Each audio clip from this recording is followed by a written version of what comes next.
सुग्रीव आदि सभी ने सलाह दी कि प्रभु शत्रु का भाई है, सीधा भरोसा नहीं करना चाहिए। एक तो अनजान प्रदेश है, अनजान व्यक्ति है, सीधा भरोसा नहीं करना चाहिए। हनुमान जी से पूछा गया, हनुमान तुम्हारी क्या राय है? हनुमान कहते हैं, प्रभु काम बताए बिना परीक्षा कैसे होगी कि यह सच्चा है या झूठा है? और इस विकट घड़ी में कार्य सौंपना भी एक साहस है। ये बात भी सही है इन लोगों की। और यदि ये सच्चा है या झूठा है ये जानने के लिए गुप्तचर रखोगे तो है ये बुद्धिशाली, बुद्धिमान है, समझ जाएगा और उसे शंका हो जाएगी, हमसे मित्रता करना चाहेगा तो भी मित्रता नहीं करेगा। प्रभु ने पूछा तो हनुमान क्या करना चाहिए? हनुमान जी ने कहा, प्रभु विभीषण के वचन, विनंती और प्रसन्नता से मैं तो निशंक हूं, मुझे उस पर भरोसा है। हाँ, ये हो सकता है कि क्वचित वह राज्य लालसा से आया हो हमारे पास, कि रावण का राज्य उसे मिले, ये लालसा लेकर आया हो, ये हो सकता है। परंतु वो हमें दगा तो बिल्कुल नहीं दे सकता, इस बात का तो मुझे भरोसा है। इसलिए प्रभु मेरी राय तो यह है कि उसका स्वीकार कर लेना चाहिए। राम जी हनुमान की बात सुनकर अति प्रसन्न हुए और बोले, हनुमान तुमने मेरे हृदय की बात कह दी। कोई यदि मित्र भाव से आता है तो उसका स्वीकार करना ही चाहिए, यही सत्पुरुषों की नीति है। याद रखिए, जिसके जीवन में विश्वास नाम की चीज नहीं है वो कभी सफल नहीं हो सकता। सफल वो ही हो सकता है जो दूसरों पर विश्वास रख सकता है। जो किसी पर विश्वास नहीं रख सकता, जिसका स्वभाव शंका का है, शंका करने का ही जिसका स्वभाव है, वो जीवन में कभी सुखी नहीं हो सकता। हाँ, उसकी बुद्धि तर्क वितर्क लड़ाती रहेगी, वो तर्क वितर्क से वो अपने आप को बुद्धिमान मानता रहेगा कि वो ये करेगा, वो करेगा, ऐसा होगा, वो वैसा होगा, और कई बार उसके तर्क बिल्कुल योग्य भी होंगे, लेकिन तर्क वितर्क में उसका जीवन समाप्त हो जाएगा। जीवन में कभी वो सफल नहीं हो पाएगा। हमारी गुजराती प्रजा सफल इसीलिए है क्योंकि वो विश्वासी प्रजा है, किसी पर विश्वास रख देती है, पर एक बार विश्वास रख दिया तो पूरा रख दिया, इसलिए ये प्रजा सुखी है। और आप समझ सकोगे, जो बेचारे आर्थिक रूप से जो छोटे आदमी होते हैं ना, मध्यम कक्षा के या उससे भी छोटे आदमी, उनके जीवन में आप देखना, उनको किसी पर विश्वास ही नहीं होगा। और बड़े आदमियों को देखना, जो सफल हो गए ना, वो दूसरों पर विश्वास रखते हो गए। विश्वास रखने की जिन्हें आदत है वे ही सफल होते हो गए। और बुद्धि चाहे कितनी भी क्यों ना हो, परंतु विश्वास किसी पर रखने की आदत नहीं है तो जीवन में सफलता कभी नहीं मिल सकती। राम जी कहते हैं, सत्पुरुषों की यही नीति है और उसका भाव शुद्ध है। और सुनो हनुमान, ये मेरा प्रण भी है कि सकृदेव प्रपन्नाय, वाल्मीकि जी लिखते हैं, राम जी बोलते हैं, सकृदेव प्रपन्नाय त्वम अस्मि इति च याचते अभयम सर्वभूतेभ्यो ददामि एतद् व्रतम मम। मेरा ये व्रत है, एक बार भी कोई मेरे शरण में आकर कह दे कि हे प्रभु मैं आपका हूं, जीवन भर में उसे निभाता हूं, ये मेरी प्रतिज्ञा है। इस कथा से भी हमें सीखना चाहिए कि कोई यदि हमारे शरण में आता है या फिर कोई हमारे अधीन रहकर जीता है तो जीवन पर उसे निभाना चाहिए। हमारा काम खत्म तो उसे छोड़ दिया, ऐसा नहीं करना चाहिए। कभी कभी ऐसा देखने को मिलता है, बड़े आदमियों के आदमी बड़े होते हैं लेकिन हृदय छोटा होता है। काम खत्म तो फिर आदमी को बुलाते भी नहीं, गुजराती में कहूं ना तो गरज હોય ને ત્યારે હોયના નાકામાંથી નીકળી જાય.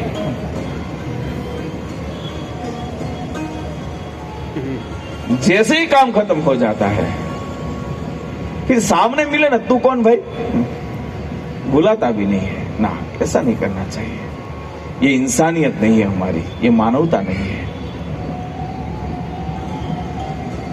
पर याद रखो, यदि हम सफल होते जा रहे हैं और कोई आदमी इतना सफल नहीं होता, लेकिन उसके सहारे से हम आगे बढ़ते जा रहे हैं, फिर हम सोचते हैं कि अब उसकी जरूरत नहीं है.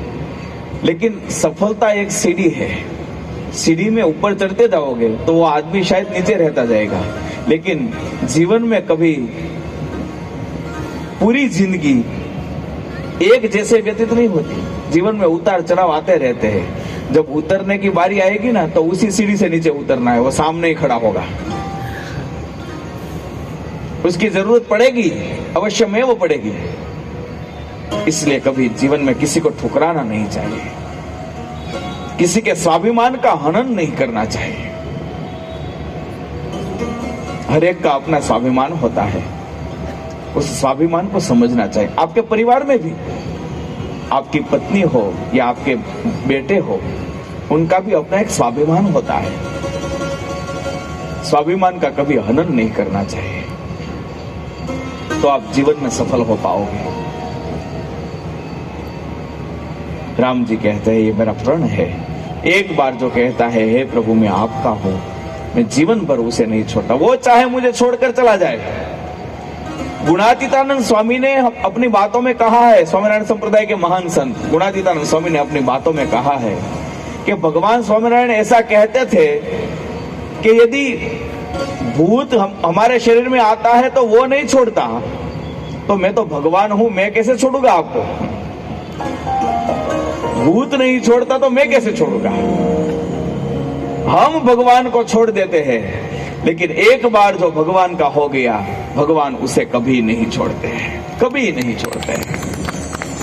हम भगवान को भूल जाते हैं, लेकिन भगवान हमें कभी नहीं भूलते हैं. आप कहोगे उसका क्या सबूत कि भगवान हमें नहीं भूलते. कभी कभी तो ऐसा लगता है कि भगवान हमें भूल गए हैं, हमारी सुनते ही नहीं. हम यहाँ जिंदा है ना, यही उसका सबूत है कि भगवान हमें भूले नहीं है. ये पृथ्वी अभी स्थिर है अपनी धुरी पर, यही सबूत है कि भगवान हमें भूले नहीं है. भगवान जो हमें क्षण मात्र भी भूल जाए तो पृथ्वी का विनाश हो जाए.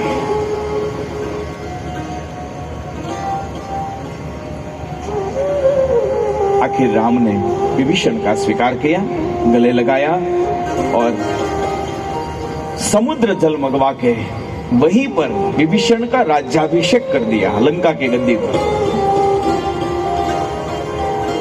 कितना भरोसा होगा कि जीतने हम ही जीतने वाले हैं.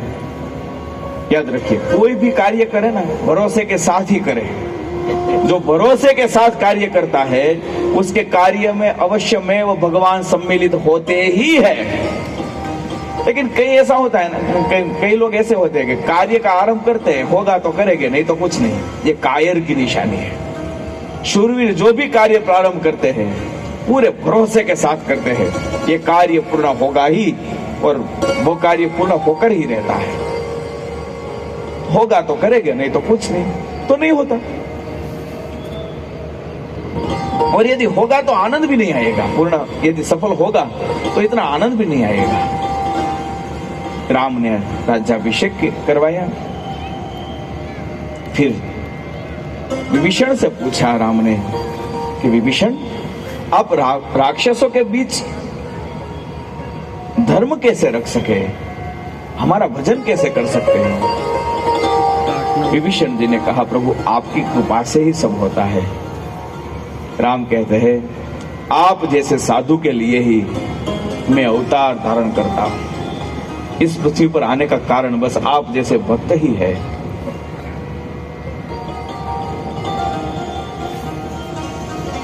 रावण के दो गुप्तचर सेना का बल देखने आए.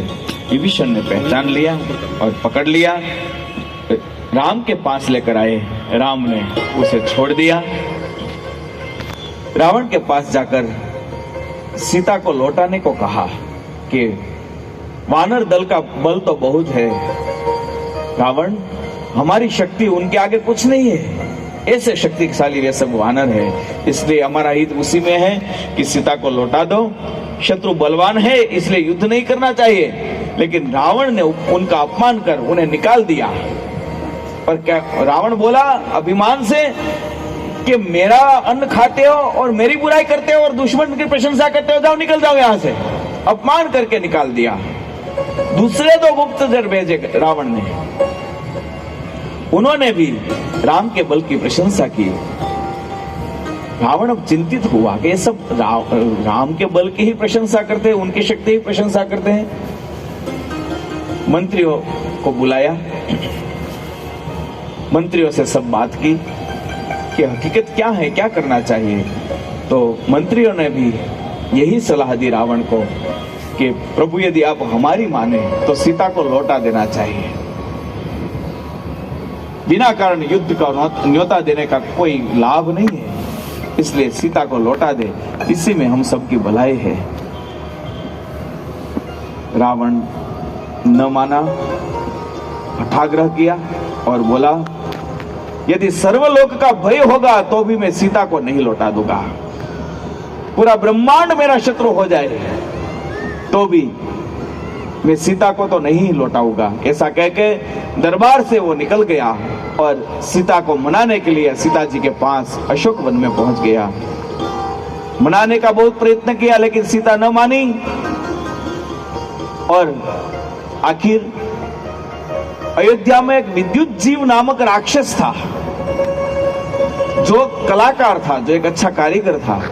उसके पास रावण गया और राम का नकली मस्तक बनवाया उसके पास। आबेहू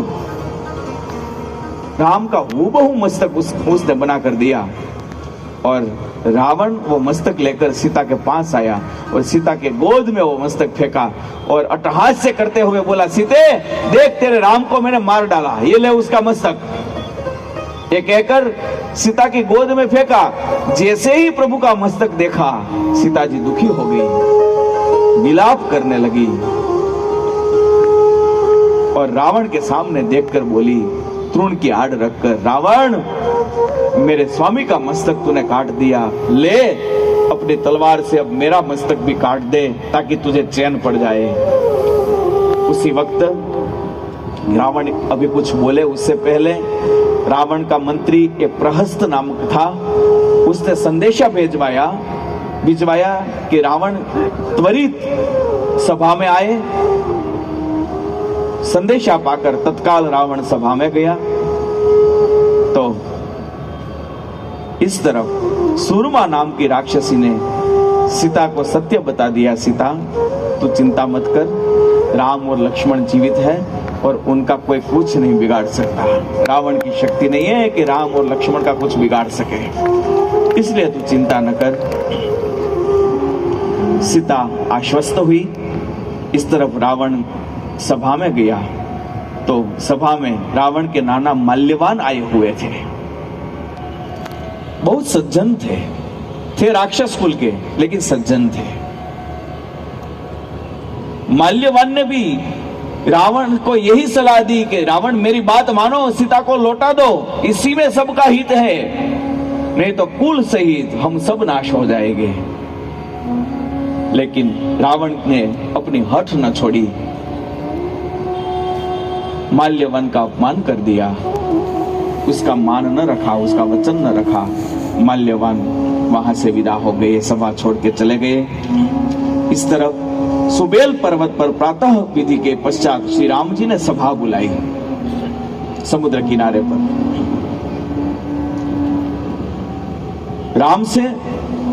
राम ने अब मंत्रियों से पूछा कि अब हमें क्या करना चाहिए, यहां तक तो हम आ गए, अब रावण से सामना कैसे करना चाहिए।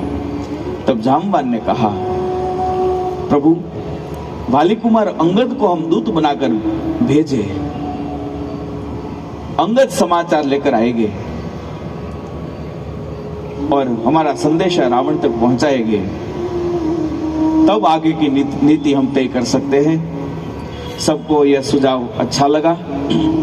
राम ने अंगद को अपने पास बुलाया और कहा, अंगद तुम लंका जाओ, तुम अति चतुर हो इसलिए ज्यादा समझाने की आवश्यकता नहीं है, लेकिन ऐसी ही बातचीत वहां जाकर करना दूत बनकर कि जिससे हमारा काम हो और सभी असुरों का कल्याण हो।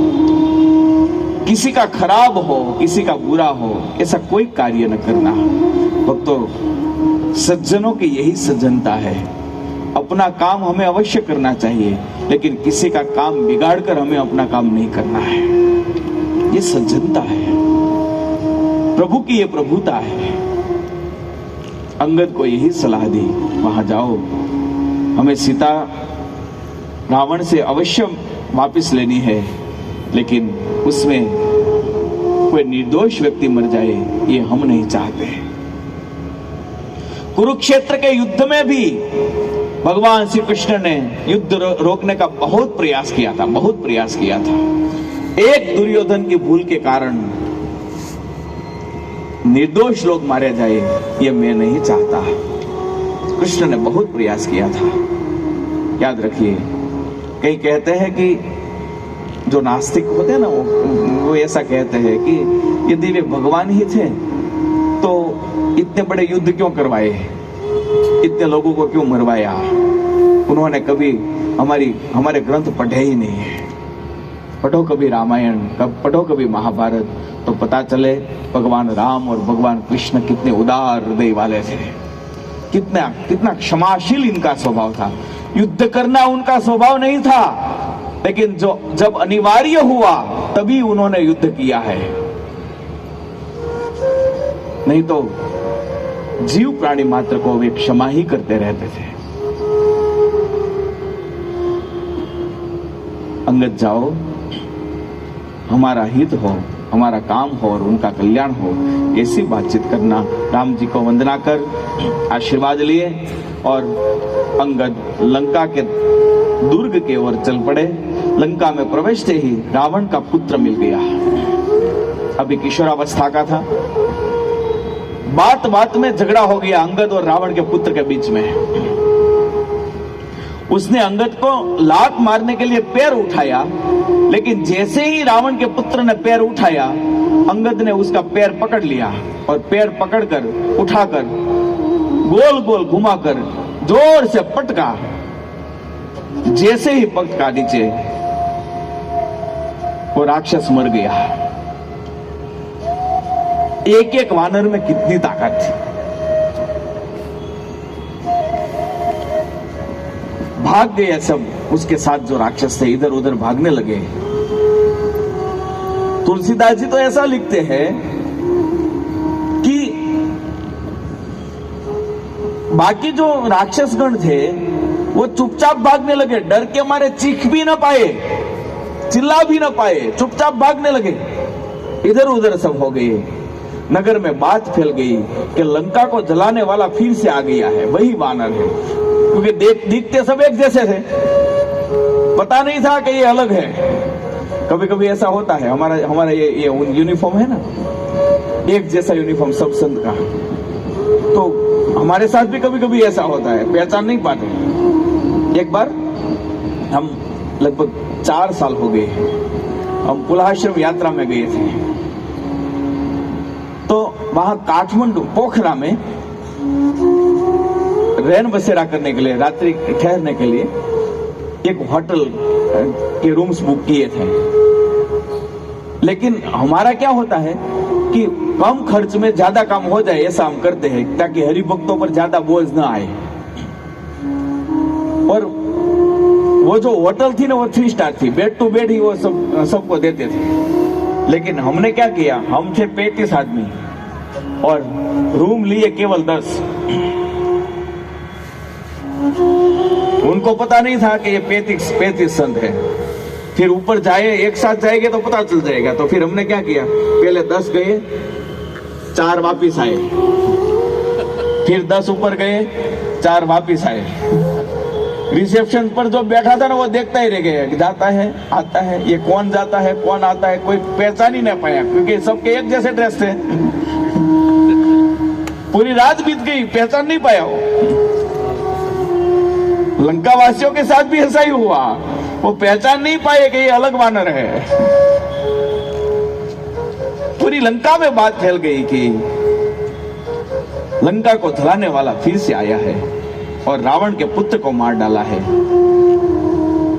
इस तरफ अंगद रावण के दरबार के द्वार पर जाकर खड़ा रह गया और द्वारपालों ने रावण को सूचित किया कि कोई वानर आया है। रावण ने कहा, बुलाओ उसे सभा में, कौन है देख लेते हैं। और बुलाने पर 165 है आपके पास, है ना? रावण के बुलाने पर अंगद अंदर गए। रावण ने पूछा, तू कौन है? तो अंगद ने जवाब दिया, तुलसी लिखते हैं, कह दशकंठ कवन ते मंदर, कह दशकंठ कवन ते मंदर, मैं रघुबीर दूत दशकंधर, मैं रघुबीर दूत दशकंधर, मम जन कही तोरी रही मिताई, मम जन कही तोरी रही मिताई, तब हित कारण आयहु माई, तब हित कारण आयहु माई। पूछा रावण ने, तू कौन है? विनम्रता से दूत बनकर गए हैं अंगद। विनम्रता से हाथ जोड़कर कहा, लंकेश, मेरा नाम अंगद है। आप मुझे नहीं पहचानते, लेकिन पहचान दूंगा तो पहचान पाएंगे। मैं वाली का पुत्र हूं। वाली का नाम लिया और रावण हड़बड़ा गया।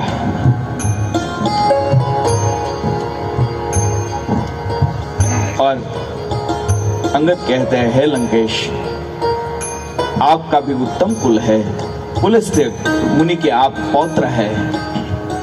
शिवजी और ब्रह्मा जी को प्रसन्न करके आपने अनेक वरदान प्राप्त किए हैं। लोकपालों और राजाओं को आपने जीता है, परंतु राजमद या फिर मोहवश जगत जननी जानकी का हरण करके आप ले आए हो। दांतों में तृण दबाओ।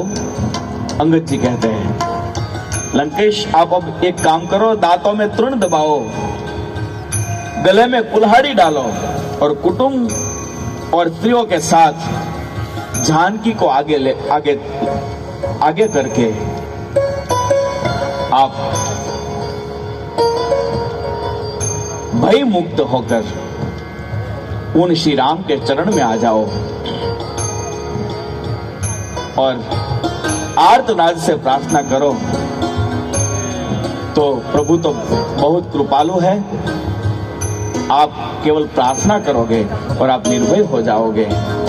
आपको प्रभु क्षमा कर देंगे, आपका कुल भी बच जाएगा और युद्ध भी नहीं होगा। रावण कहता है, अरे ओ वानर, केवल वानर नहीं, तुलसीदास जी तो लिखते हैं, अरे वो वानर के बच्चे। रावण ऐसा बोला है, अरे ओ वानर के बच्चे, मुंह संभाल के बोल, तूने अभी मुझे पहचाना नहीं है। तू अपने आप को हमारा मित्र बताता है, तू दूत बन के आया है, तो अपना और अपने आप का नाम तो, अपने बाप का नाम तो बता। फिर से बता, कौन है तू? पहले जो बताया था ना, तो रावण ने अनसुनी कर दी थी, होगा कोई। फिर से बता, कौन है तू? अंगद ने कहा, रहने दो ना, आपकी तबीयत बिगड़ जाएगी नाम सुनकर। और कभी कभी ऐसा होता है। एक बार जोबन पगी अपनी पुरानी आदत के अनुसार, स्वामीनारायण संप्रदाय के महान संत जो पहले लुटेरे थे, अपनी पुरानी आदत के अनुसार एक खेत के पास से पसार हो रहे थे, तो बबूल का पेड़ देखा, तो सोचा दातुन करने योग्य ये पेड़ है, इसके दातुन अच्छे बनेंगे। तो एक डाली काट ली, अपने पास सूरी रखता था, एक डाली काट ली दातुन करने के लिए। उसमें से 3-4 दातुन मिले। भगवान श्री के पास जाकर दातुन दिए, प्रभु आपकी सेवा में ये दातुन। रास्ते में ही चले जा रहे हैं तो भगवान स्वामी ने पूछा, जोबन कहां से लाए ये दातुन?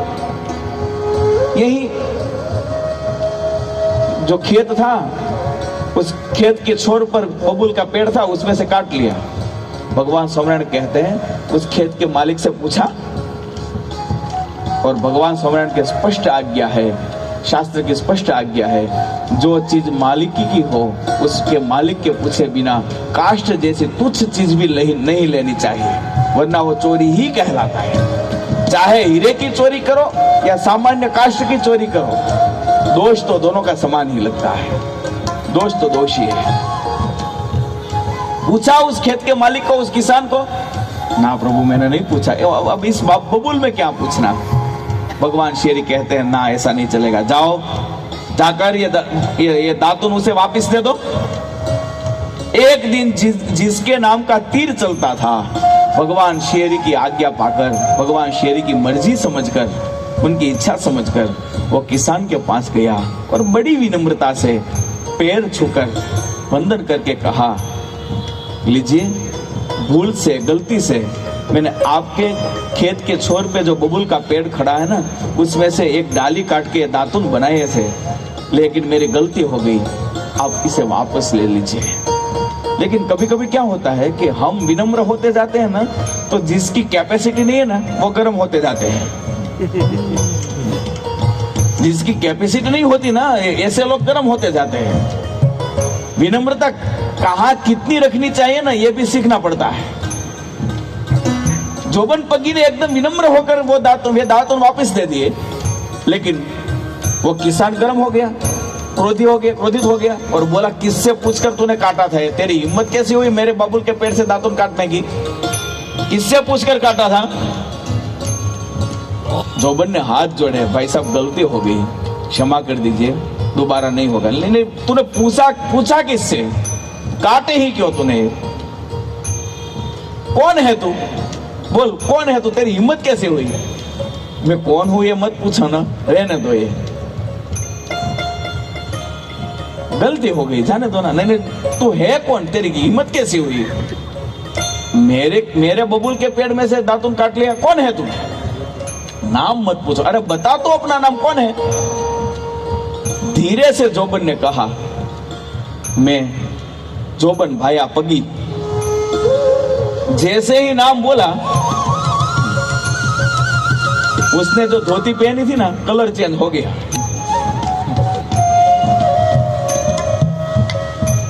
पैर में गिर पड़ा जोबन के। अरे अरे जोबन, आपको कहां पूछने की आवश्यकता है? जोबन ने कहा था, बस इसलिए मैं कह रहा था नाम मत पूछो, क्षमा चाहता हूं, तो क्षमा दे दो मुझे, जाने दो। रावण ने यही गलती कर दी यहां पर। अपने बाप का नाम बता तो अपने आप को हमारा मित्र बताता है, कौन है तेरा बाप? जैसे ही अंगद ने कहा, मैं वाली का बेटा हूं, वाली मेरा बाप है, रावण के पैर कपकपाने लगे। रावण, वाली की इतनी शक्ति थी, वाली ने अपनी बगल में रावण को 6 महीने तक दबा कर रखा था। तुलसी जी बताते हैं, इतना शक्तिशाली। ये सब है ना, बुद्धि में ना है ना, ऐसी बात है। एक तो रावण कितना शक्तिशाली था, कैलाश पर्वत को हिला दिया था जिसने। इतना शक्तिशाली रावण, इतने शक्तिशाली रावण को जिसने 6 महीने तक बगल में दबा कर रखा, वो वाली कितना शक्तिशाली होगा। रावण तो कब पाने लगा और अपनी इज्जत बचाने के लिए बोला, हाँ मुझे याद आ गया कि वाली नामक कोई वानर है। कहाँ है वाली? अभी अंगद कहते हैं, यदि राम जी का विरोध न छोड़ा तो 10 दिन के बाद उसके पास जाकर आप ही उनसे उनकी कुशलता पूछ लेना। विरोध छोड़ो तो आप कुशल रहोगे, नहीं तो जहां वाली गई है वहां आपको भी जाना होगा 10 दिन के बाद।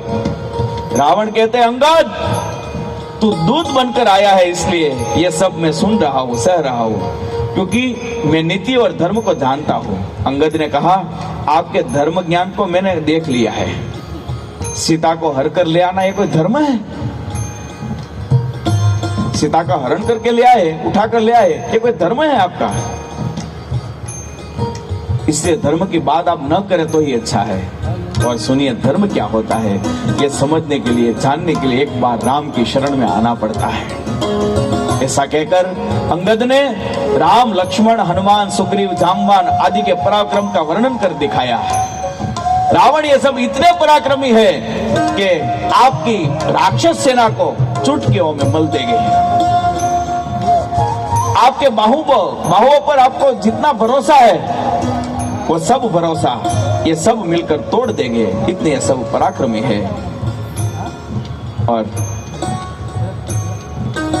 कई युक्तियां करके अंगद ने रावण को युद्ध न करने के लिए समझाने का प्रयत्न किया, लेकिन रावण न माना और क्या बोलो? फिर कहा, रावण मुझे पता है मेरे पिताजी से आप कैसे अपमानित हुए थे। आप अपने आप को शक्तिशाली कहते हैं, लेकिन मुझे पता है आपकी शक्ति कितनी है। मुझे यह भी पता है सहस्त्र बाहु से आप कितनी बार अपमानित हुए हैं। और मुझे यह भी पता है कि बलि के पास आप किस तरह अपमानित हुए थे। इसलिए अपनी बड़ाई हाँकना छोड़ दो और राम के शरण में आ जाओ। फिर भी रावण अपनी शक्ति की बड़ाई हाँकने लगा और राम एवं वानर सेना को तुच्छ और सामान्य कहने लगा। उसी वक्त अंगद बोले, इंद्रजाल रचने से कोई महान नहीं बन जाता रावण। मुझे प्रभु की आज्ञा नहीं है, नहीं तो अब भी इसी वक्त तो ही पटकी मही सेन हती, चौपट करी तब गांव, तब जुबती सहित सठ, जनक सुता ही ले जाओ। भगवान यदि मुझे आज्ञा देना तो है रावण, तुझे पटक कर, मार कर, तेरे पूरे गांव को उज्जड़ करके, तेरी पूरी सेना को मार के और सीता जी को मैं स्वयं लेकर राम के चरणों में धर दूं, लेकिन मेरे प्रभु की आज्ञा नहीं है, इसलिए तू मेरे सामने जिंदा खड़ा है। ये बात सुनकर रावण को अपना अपमान लगा। रावण क्रोधित हुआ तो उसके सामने अंगद भी क्रोधित हुए और क्रोधित होकर अंगद बोले, तुलसी लिख दे, हो कटकटान कपि कुंजर बारी, तुगु भुज दंड तमकी महिमारी। कटकटान कपि कुंजर बारी, कटकटान कपि कुंजर बारी, तुगु भुज दंड तमकी महिमारी। कटकटान कपि कुंजर बारी, तुगु भुज दंड तमकी महिमारी। दौलत धरनी सभासद कैसे, कली बाज पे मारुत ग्रसे।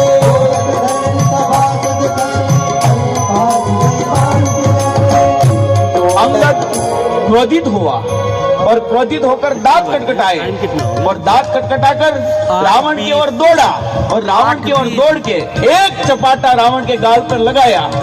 10 मस्तक थे, एक मस्तक पर एक चपाटा लगाया।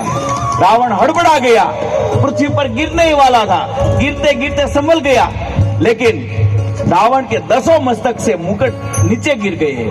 उसमें से 6 मुकुट तो जैसे तैसे करके रावण ने संभाल लिए, लेकिन 4 नहीं संभाल पाया।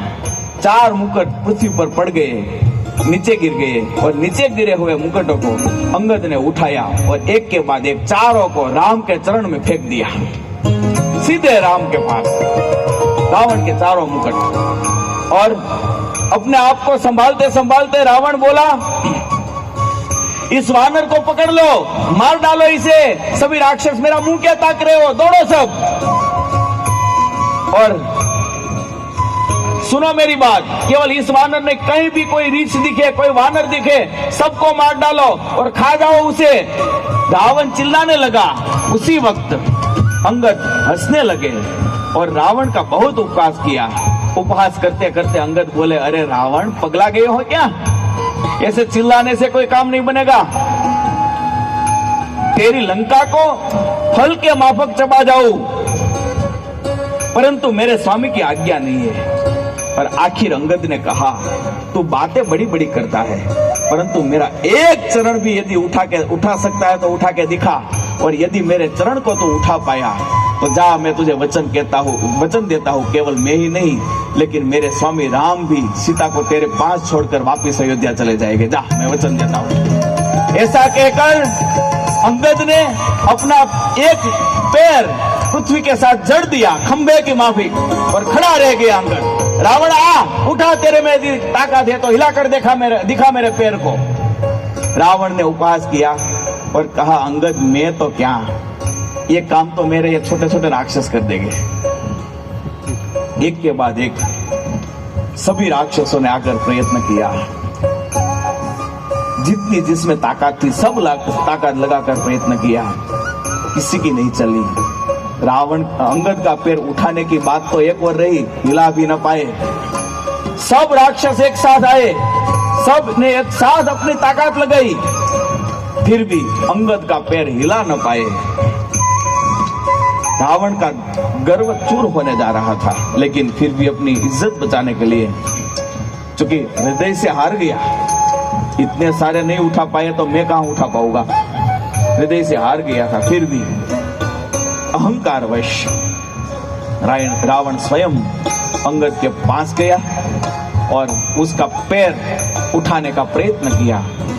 जिस रावण ने कैलाश पर्वत को उठा दिया था, वो उसी रावण ने अपनी पूरी ताकत लगा दी, फिर भी एक वानर का पैर उठा न पाया, हिला भी न पाया। रावण अंदर से समझ गया कि इसकी ताकत कितनी बड़ी है, ये तो एक सामान्य वानर है, अभी इससे तो कहीं ज्यादा शक्तिशाली वानर हनुमान है, सुग्रीव है, नल नील है, जामवान है, और राम की ताकत तो कितनी है। रावण सब समझ गया, लेकिन फिर भी अपने अहंकार वश रावण न माना। अंगद ने फिर मनाया, रावण अभी समय है तेरे पास, मैं तो एक छोटा सा राम का दूत हूँ, फिर भी मेरे पैर को भी तू हिला न पाया, तो तू अपने आप सोच सकता है, तू बुद्धिशाली है, विद्वान है, तू समझ सकता है तेरी दशा क्या होगी, तेरे हाल क्या होंगे। और रावण फिर से जब प्रयत्न करने आया दौड़ के, तब अंगद कहते हैं, रावण मेरे पैर पकड़ने से तेरा उद्धार नहीं होगा, श्री राम जी के चरण में जा, उनके चरण पकड़ ले, तेरा उद्धार हो जाएगा, बात मान ले मेरी। रावण कुछ न बोल पाया, नतमस्तक होकर सिंहासन पर जाकर बैठ गया। फिर भी रावण सीता जी को लौटाने के लिए तैयार न हुआ और युद्ध की तैयारी का ऐलान करके अंगद वापस आ गए और राम के चरण में वंदना की। राम ने पूछा, क्या हुआ अंगद जी? तो अंगद ने लंका में जो भी घटना घटी थी पूरा वृतांत सुनाया और युद्ध की तैयारी शुरू हो गई। इस तरफ मंदोदरी ने भी समझाया रावण को कि पतिदेव आप मान जाओ, बार बार मैं आपके चरण पड़ती हूँ,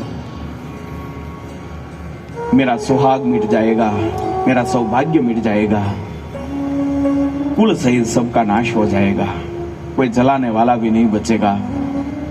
आप किससे पंगा ले रहे हो ये तो सोचो आप, जिसका एक छोटा सा दूत सभा में आकर, आपकी सभा में आकर आपको अपमानित करके चला जाता है, फिर भी आप उसका कुछ नहीं बिगाड़ पाते, उसकी शक्ति कितनी होगी आप सोच सकते हो। लेकिन फिर भी रावण अपनी जिद पर अड़ा रहा। इस तरफ श्री राम ने अंगद को अपने पास बुलाया और पूछा, वाली कुमार, जिस राक्षस राज के डर से तिलों की कंप जाती है, उसके मुकुट कैसे आपने प्राप्त किए और यहां तक पहुंचाए? तो अंगद कहते हैं, प्रभु वास्तव में मेरी दृष्टि से आप मुझे पूछते हैं तो मैं बताता हूं कि वे मुकुट नहीं है, परंतु राजा के 4 गुण है जो हर राजा में होने चाहिए, साम, दाम, दंड और भेद। ये 4 मुकुट, ये 4 गुण के प्रतीक है। आपके चरणों में धर्म का स्थान देखकर ये 4 गुण आपके चरण में आ गए हैं। और प्रभु रावण आपके शरण से और आपके चरण से विमुख है, इसलिए इन चारों गुणों